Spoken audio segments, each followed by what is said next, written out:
You know, after reading this chapter, I somewhat feel like Tabata trolled us just a little bit here. It's a little bit because Black Clover will be on break next week, so that means we're not getting another chapter in 2 weeks. And in typical Tabata's fashion, we get a cliffhanger.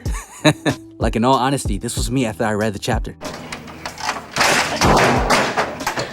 But no, on a serious note, Tabata deserves his rest because we've been getting chapters a month straight. He deserves his rest. But I will say I do love how this chapter ended because now we're truly going to see Asa utilize the katana, and we really haven't seen much from it. So I'm very excited. I'm going to talk about that more in tomorrow's video. But for today, we got to talk about Black Clover chapter 315. And if you haven't already, if you're new to the channel, be sure to subscribe with notification bells on. Leave a like on this video. I appreciate it so much. And let's get into the chapter titled Big Decisive Battle.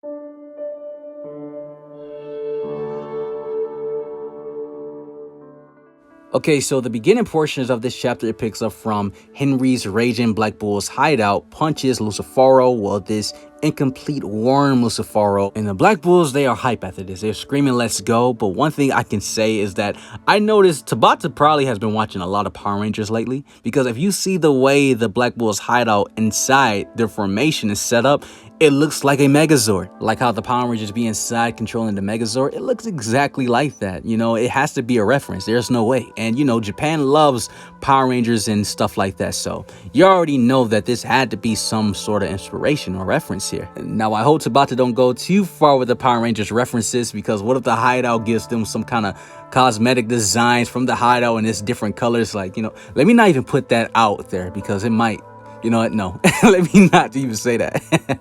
But Tabata is borderline there. If you really wanted to make some kind of series like that, some Power Ranger style manga, he really could. We then see Lucky notice Yami and William with his top-notch mana censoring, because we already know that Luck is top tier when it comes to mana sensing. And he screams out, surprisingly, saying that, hey, I found Yami and the Captain of the Golden Dawn. That's 2 chapters in a row where Tabata did not forget for someone to address William. Because besides Yuno, Langris, and Patri, sometimes this arc feels like it's a save Captain Yami arc instead of William. And so he is acknowledged again for 2 straight weeks. That gotta be a record. It has to be. See Nox standing straight up in this presence of the Demon King pressure, and he's using his Devil Unite mode Ikas, the Optimus Prime type beat form, and you know, he's casually standing within this pressure because we know the presence of the Demon King from Lucifero Worm is a lot stronger than anything Dante was doing at 80% or 100% when it comes to presence of the Demon King, because we see that this presence of the Demon King from this worm is using it across the entire battlefield, which is something Dante didn't quite display when he used presence of the Demon King. However, Nock talks about that Lucifero has become one with the Tree of Cliftoff through his manifestation, even though it's incomplete, but he expressed that this means that Yami and William are still the core to Lucifero's manifestation. So the goal is to stop this manifestation so they can save Yami and William, because Lucifero is trying to manifest completely, like in his true form, through these low-level devils. This is not an easy task at all, because we've seen that the Black Bull's hideout is now crumbling, and Henry, he expresses that no matter how much mana I am absorbing, his mana keeps overflowing. I cannot keep up. So this also confirms that Henry, because I know a lot of people question this, can Henry absorb mana from devils? And we now have that confirmation, because stealing mana from devil hosts is one thing because they're still human, but stealing that from an actual devil, now that's something. I'm very impressed by that, even though he cannot keep up, but I still like that little detail. However, Vanessa also expresses her struggle because she's saying that Rogue cannot keep up protecting the Black Bull's hideout base because they're running low on supplies of magic, and Charmy is replenishing their mana, but she can also run out replenishing as well, so they have to end this fast. Makes a lot of sense why Vanessa is struggling, because when Dante used 60% of his devil powers, Rogue disappeared immediately and ran Vanessa out of her mana, so good thing Charmy is there. Now, we can't forget about that this worm is so humongous to the point where it can stretch out parts of his body to attack other things, and that's what it tried to do to the Spade citizens. And right before the Spade citizens were about to get crushed, we get Fuegoleon and Mereoleona content. Vermilion content that you guys already know I've been wanting to see some sibling content. Leopold did not show up in this chapter, which is unfortunate, but we see that Fuegoleon and Mereoleona, they're withstanding the presence of the Demon King, and they're protecting the citizens using their fire magic I do feel as though Fegolian was extremely underused this arc because we really cannot gauge how powerful he truly is